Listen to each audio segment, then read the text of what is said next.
Welcome to another episode of the Office Altering Hire and Empower with Molly McGrath podcast. If you're a returning listener, welcome back. If you're a first-time listener, hopefully you'll become a long-time listener. As always, I'm your show host, Molly McGrath, founder of Hiring and Empowering Solutions and creator of this revolutionary podcast. You can check us out at hiringandempowering.com. All right, leaders, leading leaders. We are having a very, very special guest today. We have Pearson from the Paralegal Boot Camp. Today, we're going to be talking about the Paralegal Boot Camp, and the stress of how to train them is finally over. I am so delighted and excited that I found this training for paralegal online courses to fast track your paralegal career. So often, Ann and I were talking about this. She actually had me on her podcast a few weeks ago. And we were talking about how so many attorneys will say, well, they need to have precise, specific experience or else I won't hire them. I don't have time to train. That's the number one thing I hear when people make phone calls to me asking about our recruiting and hiring process. They'll say, I don't have time to train. And I said, that's great. I know a phenomenal place to send your paralegals in regards to train. But at the end of the day, you are hiring human beings and you still need to give them time, attention, and feedback, and still need to meet with them to make certain, even if they come batteries included and already highly trained in their area, they're going to bring bad habits. They're going to be bringing different processes. They can have all the skill set and knowledge and talents, but it might not emulate and resonate with your process. So I am excited to have found Ann on, I believe it was at LinkedIn. Ann, where we connected? Actually, yeah, I think I reached out to you because I listened to several episodes of your podcast and really enjoyed them. Oh, well, thank you. Thank you for being a listener, and thank you for reaching out. I'm just going to make a sidebar note for all us entrepreneurs and networkers. We're all in this together. So often you see people on LinkedIn or different platforms or networking events. If you're still out and about in your marketplace and community, reach out to people that you find intriguing, you find interested, and that you want to connect with, because I'm delighted because through our connection, and you had me on your podcast, you're here on my podcast. Before we started recording, you told me about another rockstar paralegal that wrote a book that you had on your podcast, and you're going to make an intro, and I'm going to buy his book. And I mean, it's just like the 6 degrees of separation, right? We're going to start calling it the 6 degrees of Molly. Oh, I love that. I love that. So tell us a little bit about training your paralegal boot camp, and a little bit about your backstory and how you started this organization. Well, first of all, thank you for having me, Oh, Molly. yes, of course. So, well, I'm probably one of the biggest advocates for the paralegal profession that you'll ever meet. My entire adult life, right out of college through now, has been in one way or another involving the paralegal profession. So first I was a litigation paralegal who absolutely loved my job. And then I was a paralegal manager. And now as the owner of the Paralegal Boot Camp, I get to develop training programs that add immediate value both to the paralegal and to the lawyers that they work for. And it's interesting. I started the company kind of what you were talking about initially, with attorneys insisting on hiring someone who has X years of experience. And Mm. that's really how the training bug bit me. So back 2005-ish, when I was a paralegal manager, I was asked to hire paralegals for a particular team. And they insisted they wanted someone with X years of experience. And it was for a group that was limited. They could only bill at $65 an hour for their paralegals. And I said to them, this is going to be impossible. We can't hire an $80,000 a year paralegal and only bill them out at $65 an hour. So I convinced them, kicking and screaming, to Mhm. let me hire 2 entry-level paralegal graduates, and I would train them from the ground up, and I would train them on everything I knew about litigation and handling their cases. And I did that, put them through this 1-year program, and then fast forward 2 or 3 years later, they're calling those paralegals rock stars. And Oh, yeah, and it didn't take 10 or 20 years of experience to get there. It just took the right training. But here's the thing. Training is not someone standing at the front of a room reading PowerPoint slides. And it's not filling up a file cabinet with CLE certificates. Training is supposed to be something that changes a behavior or adds a skill.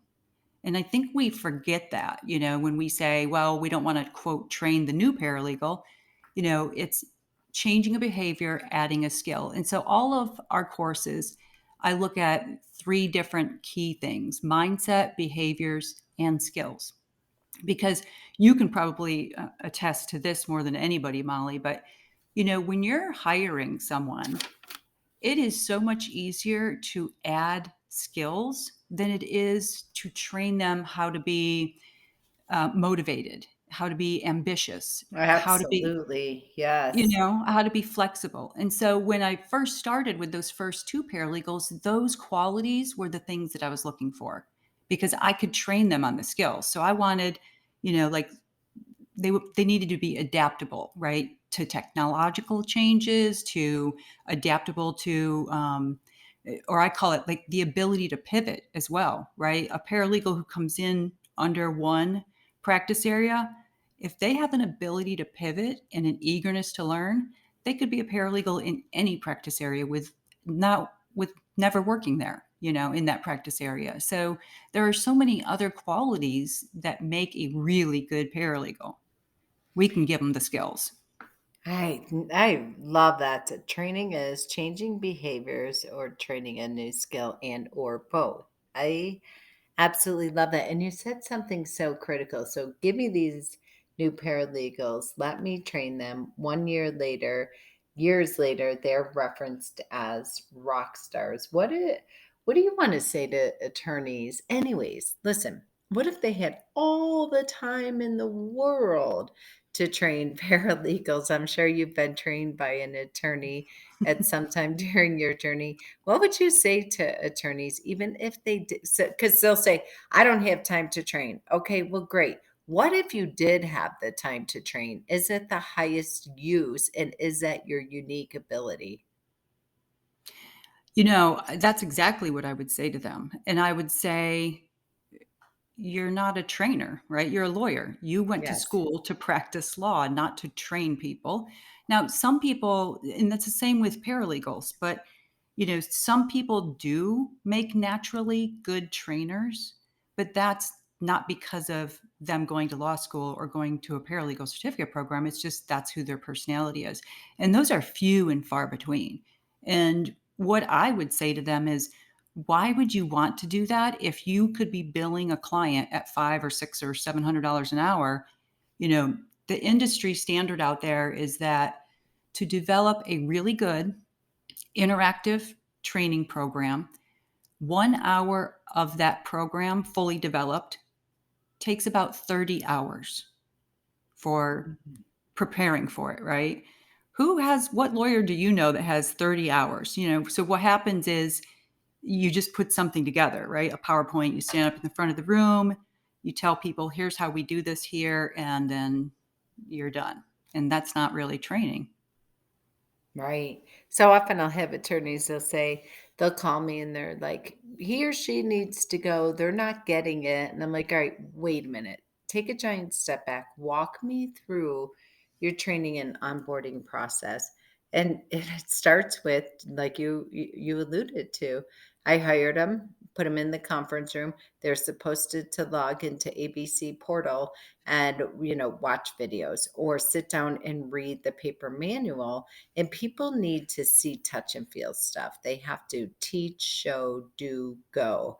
So it's in practice. And you did you ever have a conversation with them after they watched module one? Well, no.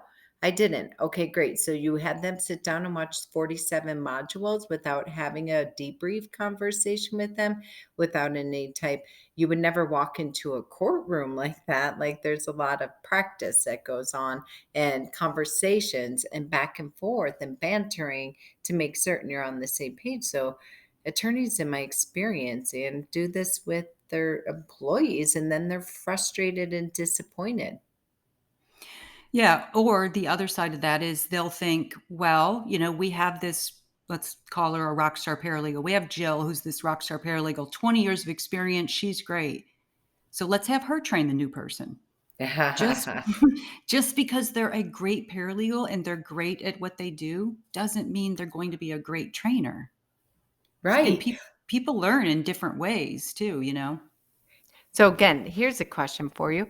If Have you witnessed where, let's use Jill, our paralegal, where the Jill might be responsible for training and we bring in hotshot new Susie Q who's working there, and maybe Jill has uh resentment that she has to train this person. She might have she's been there for 20 plus years, and she might have some territory stuff going on, and bringing her emotional baggage, resentment, or frustration that she has to train this person who's going to learn all the tricks it took her 20 years, etc. Talk to us a little bit about that. Have you witnessed that type of energy, whether in the person, would assert, cannot retain what's being taught because of the energy and the tonality that's going on with the oldest person in the building?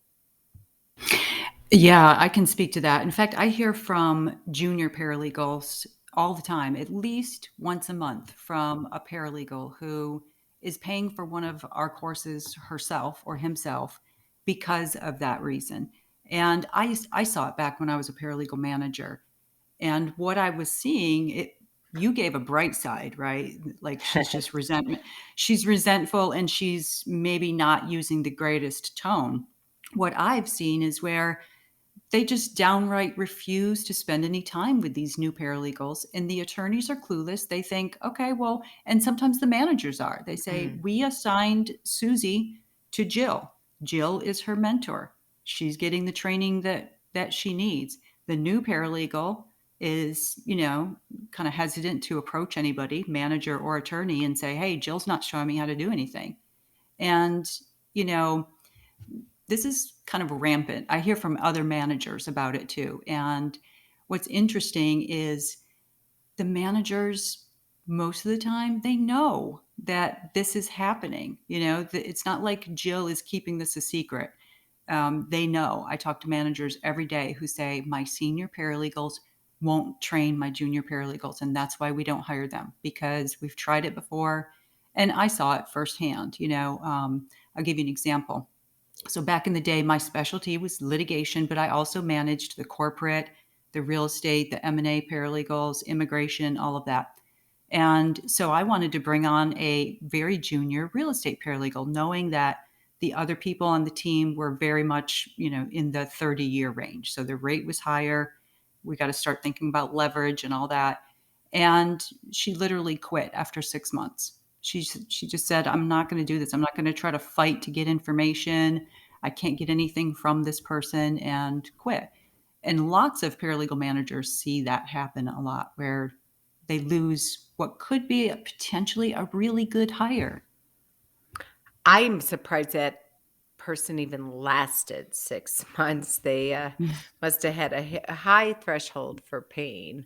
And you and I talked about this several times throughout our conversations and developing our relationship, and I'm so grateful to have found you and for you to be here and really help me kind of put a stake in the sand, if you will, in regards to how attorneys do need to shift their mind. Because let's take that story. All right, the unemployment rate is insane right now in the legal space, under 2% in the paralegal space. So you are in a firm where we don't have the time to train. We know that Jill's not the best trainer, what have you. So we're only going to hire seasoned, senior, experienced paralegals or what have you. All right, well, then they start retiring or they start just doing contract work, semi retiring. Now we got a pandemic. Nobody wants to come in the office anymore. And quite frankly, they don't have to. There is a pool of people, I don't want to say nobody, but a big portion that some people absolutely love being in the office. Home was not for them. But now you have these junior paralegals. They can't get a job because nobody will train them. They can't go, and nobody will take a chance on them. So they're either going to, I don't know, and you tell me what you're seeing, leave the profession. I have right now, my executive assistant is a paralegal. She completed her paralegal training course.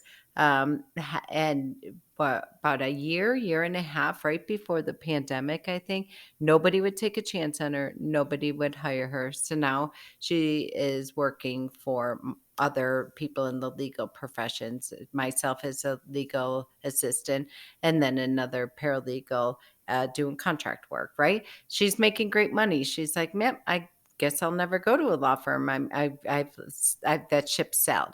So tell us what you're seeing with this mindset. If attorneys keep white knuckling this mindset, just if you could, where you see this profession going if they're not going to take a chance on investing in people from a mentorship, a coaching, and developing their craft.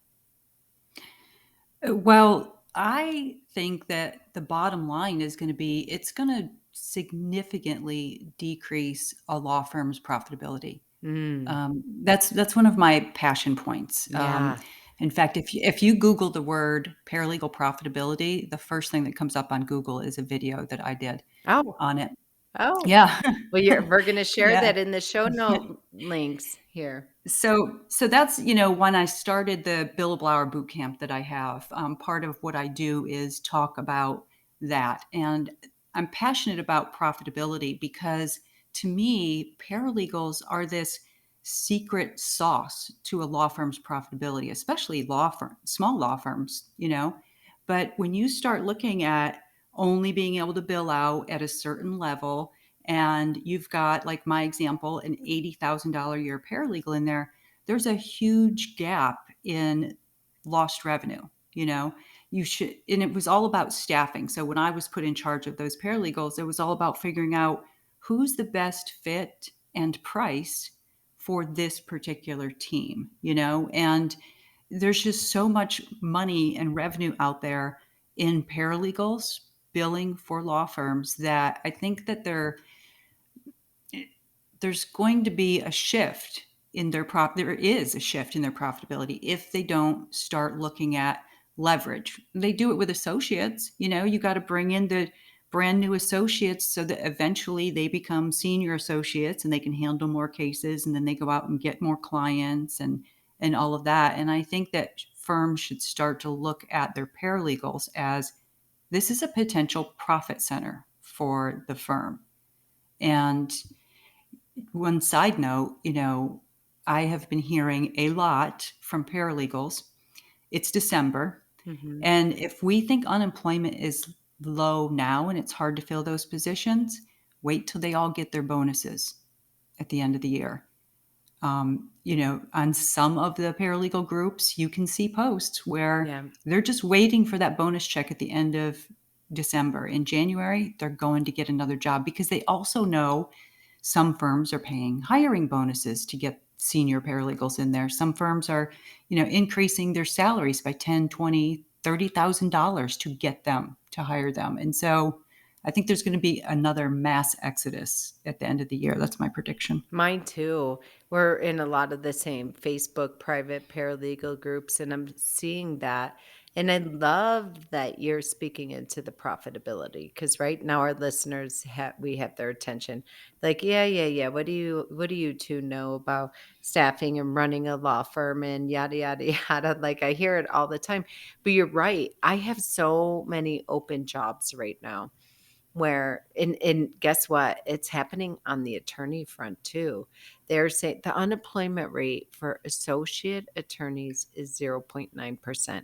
And it's gonna get worse before it gets better. And I keep trying to tell my clients is that This job has been open for over a year and you are unrelenting and unwilling to hire someone that has the precise.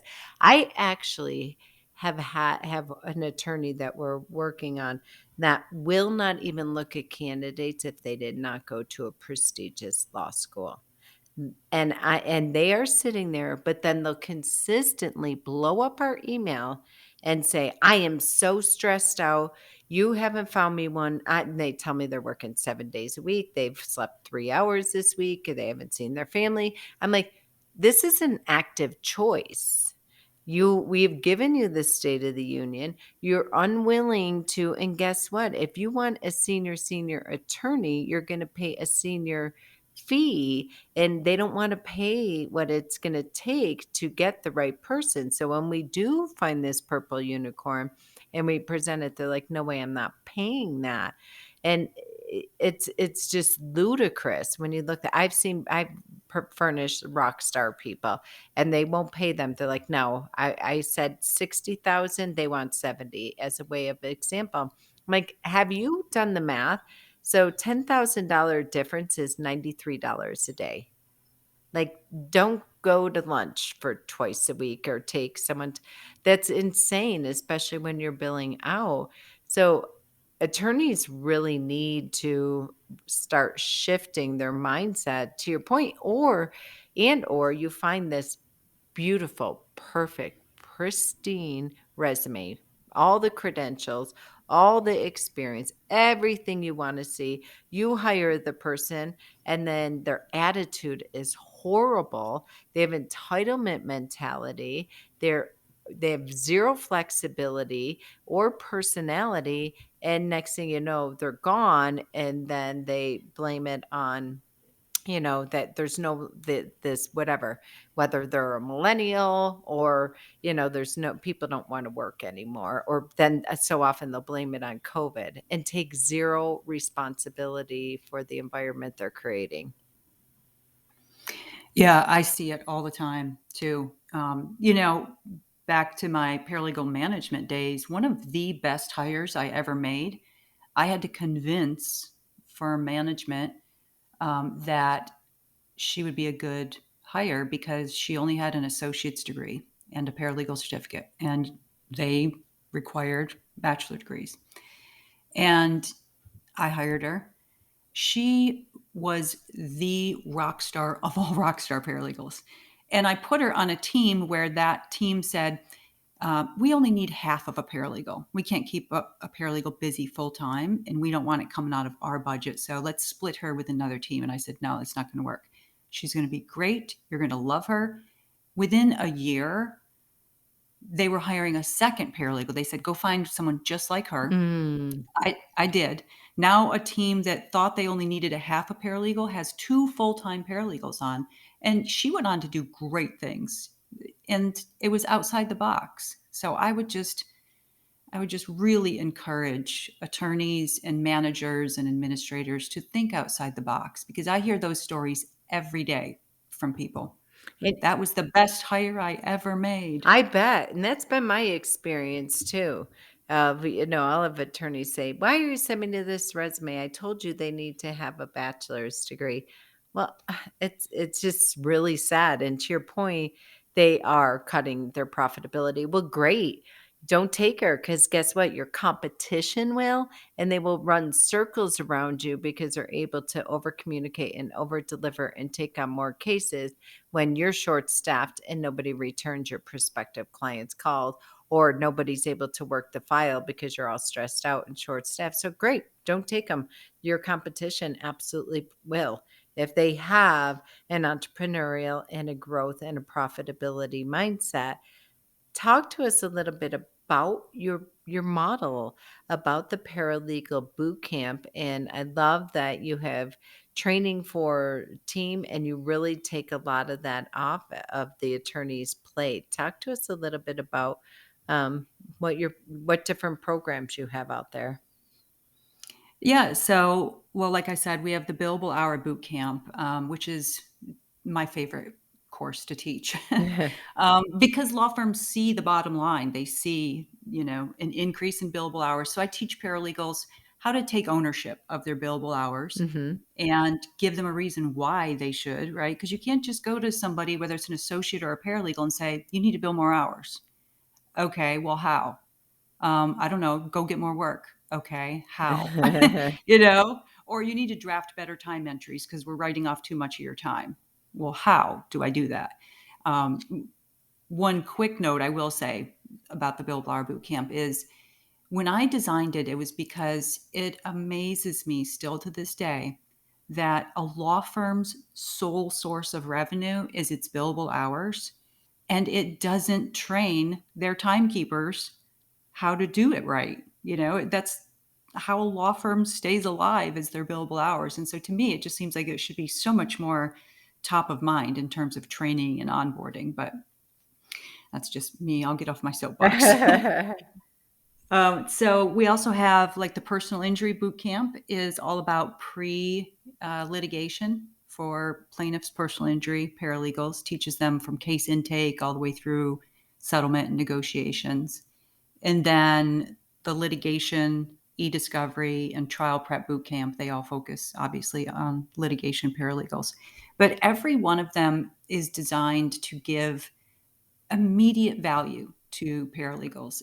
There's no fluff in there. In fact, that's why I got the name Paralegal Boot Camp and was lucky enough to have a really good lawyer who convinced me to trademark it years ago. Oh, great. Um, yeah, but that's why I call all of our courses boot camps because I know what it was like as a paralegal. I want to get the information, I want to download it, I want it to be easy to access, and I want to get on with my job. I don't have 10 hours to sit in a conference center for a CLE conference just to get one little nugget of information. So all of them are designed by me, developed by me, and taught by me from that perspective.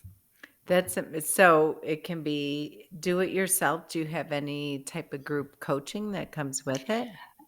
I do, depending on the course. So I hold Q and A's Great. every once in a while throughout the year, and then I have some firms, like with the Bill Blauer Boot Camp in particular. They have the option to they enroll all their paralegals, they access it online, and then we meet for live coaching calls once a month. Usually only 4 or 5 times, but kind of space it out so it keeps them all on track. And then the Q&A allows them to ask me questions on, okay, this is what you taught. Here's what I'm seeing in my practice in my firm. And we walk through it. That's fantastic. Do you have any, if they get jammed up throughout the course, are they able to communicate with you in some fashion? Yeah. Yeah. By email and phone. Great. Excellent. Okay. What's next for you? Tell us a little bit about what other programs you're going to be, boot camps that you're going to be creating. I know I'm constantly on top of you for, come on, do estate planning, probate and trust administration. Those are my two areas. Medicaid. I need some boot camps in regards to that. So, I I know. I'm sorry. So that's not coming anytime real soon. But so in January, I'm relaunching a new version of the litigation paralegal boot camp, but it's actually being relaunched as a litigation boot camp okay. because I had a firm up in Chicago who put all of their paralegals and associates through the litigation paralegal boot camp and the trial prep boot Oh, camp. wow. And yeah, and so she had reached out to me and said this was so helpful. It was a small firm, like I think maybe 5 paralegals and 5 associates and herself. And she reached out to me and said, "Can we work on putting this together as an attorney boot camp Mm, so that I can get it to the young associates that we're hiring, like you said, that don't have sure. experience, they didn't come from the school." And so we're working on that. Hopefully that'll be launched in the spring. The litigation one will be launched in January, and then just adding on more courses. I'm curious, if you have any insight or feedback. I want to applaud that firm in Chicago that put all of their team, their attorneys and paralegals, through the same program at the same time. Do you have any insight or feedback about how they collaborated and gelled and came together by going through that program together at the same time together? Yeah. So, and I see this a lot in our e-discovery boot camp too, but billable hour as well. And to me, the best results always come from the firms who say, we're going to take this together. We're going to put you on a schedule, and then we're going to meet, whether it's with Anne or by themselves in a conference room. And we're going to talk about how everything we learned in module one could be implemented in our firm and Mm. how we maybe need to tweak it or do this or that. And they make it a team environment. And to me, that collaboration is what brings about the most success that I see I would with ag law firms. Yeah, I would agree. That's what we do through our hiring process. I make them go through a 90-day onboarding process. For that very reason, do not shove someone in a corner office with a cap laptop and a bunch of videos and don't debrief. Do not break it apart module by module. And I love that I can. So for attorneys, for law firms, for different practice areas that you do not currently have a paralegal boot camp available for them, what coaching or just drive-by tips would you leave for them today in regards to how to adopt this boot camp model in their firm for their specific practice area that you may not have a boot camp for? Well, I'd say they would want to adopt some type of SOP, standard operating procedure. In fact, that's one of my biggest regrets of I didn't really learn a lot about SOPs until going into business, and my executive assistant is all about it. And we use the Asana board for managing projects and stuff. And, looking back, I thought to myself, I should have been having the senior paralegals record themselves, like record your screen. Mm. What are you doing during the day? And then do a transcript to it and start what would be kind of a standard operating procedures. I think that would be a good place to start.